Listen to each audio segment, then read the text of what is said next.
Hi everybody, welcome back.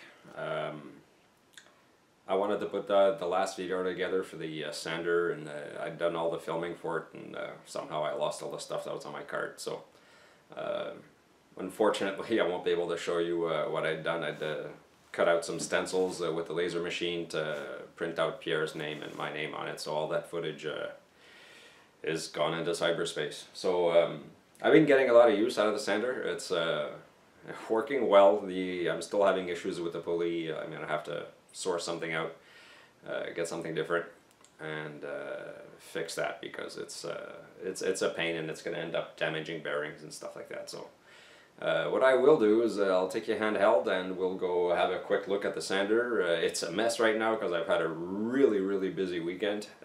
I basically haven't stopped all weekend working on a project with Pierre. Been doing a lot of stuff, and it should be a cool project when we get this done. So I'll just take you around to the sander, show you my messy sander, and then we'll move on to a find I got on Kijiji, which is our local classifieds. I'm sure most of you have heard about it. So alright, here we go. Okay, so here's the finished sander. The few people who did vote voted for Ford Blue. So it worked out really nice. I think it's the right choice. Paint came out good. I repainted the head in white.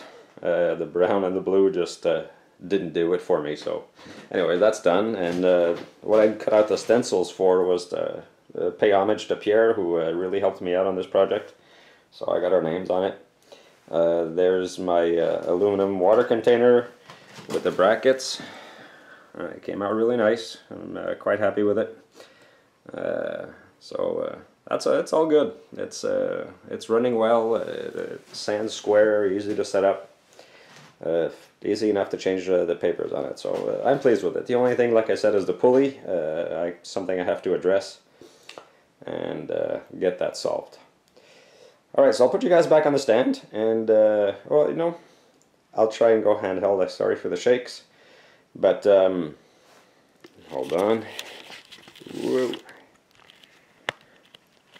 Okay, Pierre called me with an ad he saw on the Kijiji, and about some tools that were put up for sale.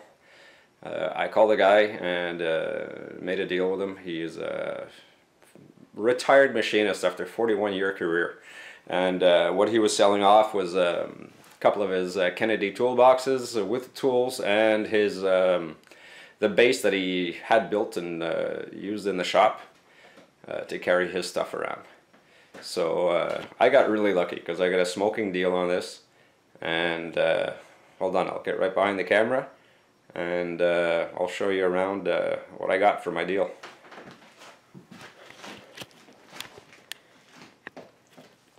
Alright, I got 2 Kennedy boxes with the tools that were in them.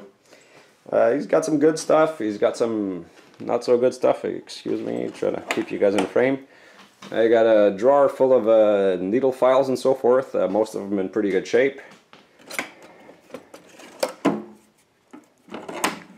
Dial indicators, all of them good. I got some Starrett, I got some Federal, I got some Stewart. The relatively new one, the Car. They all seem to work fine. I got little odds and ends, screwdrivers and stuff.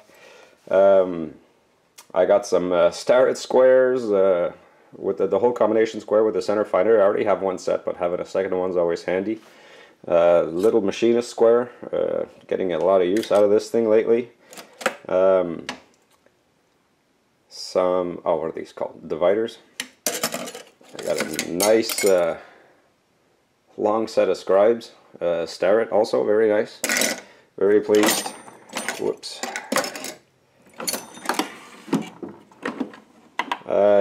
Some dies and stuff like that. I'll have to incorporate those into my tap and die drawer on my big toolbox, and I could free this one up for some other stuff. Some of this stuff is already mine. I have in my punches. I had another dial gauge, Mitutoyo half thou, Couple of analog calipers that are in there, some charts, some eye candy. Yeah, she's smiling. Some homemade machinist jacks in the other one. Very pleased. I cleared out the top of this and moved in some of my stuff. Oh, soap stones, nothing special there. Feeler gauges, thread gauges, some snap ring pliers. There's nothing much in there. Rulers, files, and this has become my Allen key drawer, so that's always handy. He's got 4 big drawers on this thing. I cleared out or rearranged the stuff, so I put my 2 drill indexes, my imperial, my metric, and my V blocks and stuff like that in here. So it's always nice and handy. I have another drill index in there, which is El Cheapo, and well, you get what you pay for. I put some of my forming end mills in here, other drills, my Deblowhammer, my left hand drill set. One of the nice things, he's got a whole drawer full of abrasives and stuff like that he used, including a couple of blue point die grinders, which are quite nice. A drawer full of files, a lot of taps, a lot of drills. That's all in there. Some springs. What did I put in the last one? Yeah, this is all the wrenches, some straps and stuff like that. That came with the tool chest. So I got that.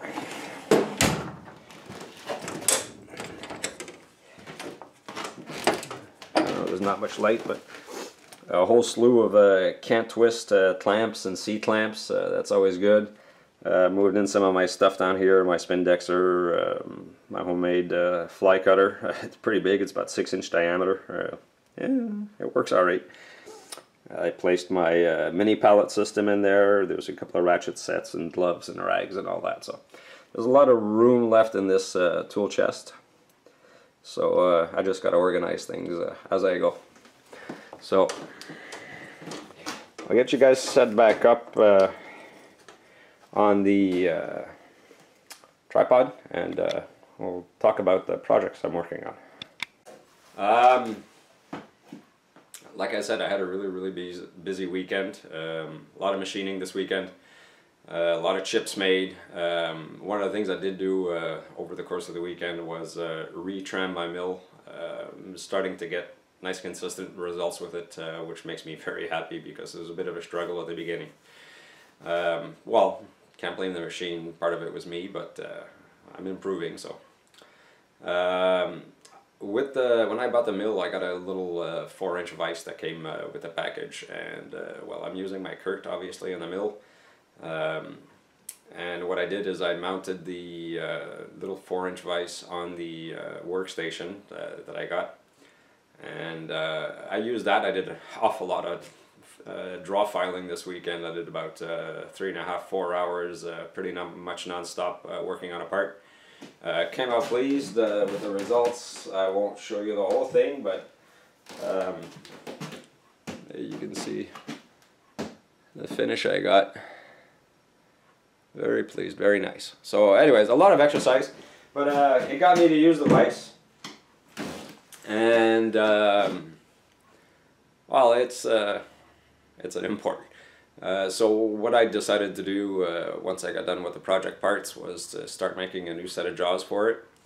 Especially since I had the mill freshly trammed and all that, I took advantage of it. I got some nice results in accuracy, which makes me very happy.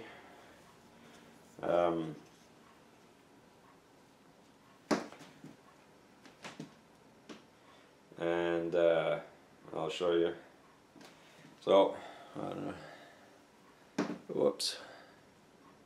Whoop-a-lie. There you go. Anyway, I got my part within 4/10, what I wanted, so made up, or I'm in the process, I'm not completed. Set of 5-inch jaws. 600 thou thick, 1.5 by 5. These will be going into the vise instead of the 3/8 thick crooked jaws that they had in there. So I took the vise apart, checking out the pieces. I don't know, maybe you guys, I don't know if you guys will see this maybe against the light, but yeah, the center of the part is hollow compared to the edges. So I'm gonna work on these on the mill.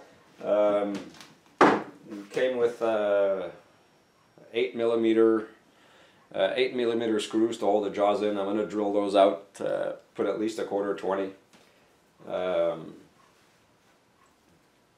There might be enough meat for me to do 5/16 18, but I think it'd be a bit more of a pain because I'm going to hit the top of the casting. So I'm going to get a little bit busy. I'm going to start working on those pieces, finish off my jaws, bring you guys along for that, and well, let's make some chips. Okay, so I've set up the first part of the vise. It's the back block. Checked it out with the DRO. I got about 3-4 thou in the middle. That's shallower than the rest. So we'll take a 5 thou cut, see if I got a nice clean up with that, and we'll move on to the other ones. After that, we'll drill out the existing holes for a 1/4 20, a little bit bigger than the 8mm that are in there now. Since I'm going to bigger jaws, and I figured I'd put in a stronger bolt. Alright, so I'll line you guys up and we'll get going. Okay, these are cast iron, so let's see what I get.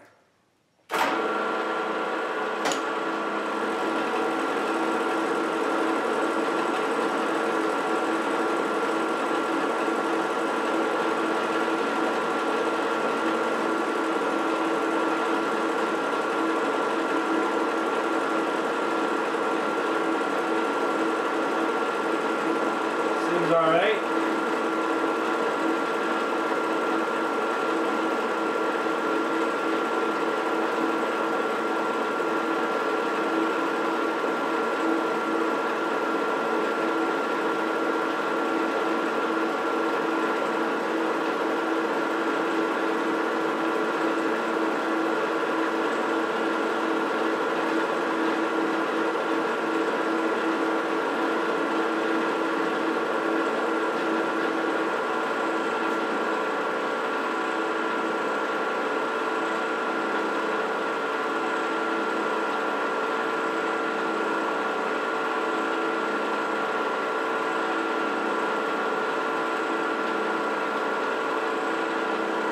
Almost there.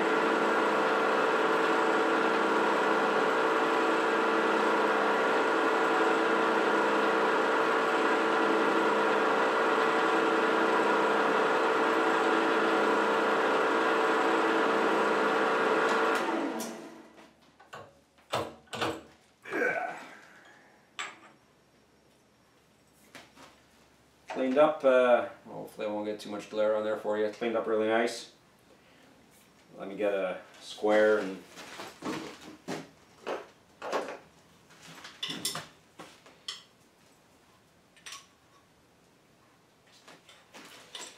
okay, we got some light behind here for you. Yeah, okay, that'll work. So can't see any light underneath it, so that's a definite improvement. Okay, I'll do the other side of the jaw. Then I'll set up the moving block, and I don't think you guys need to watch that one. We'll set up for the drilling and the tapping.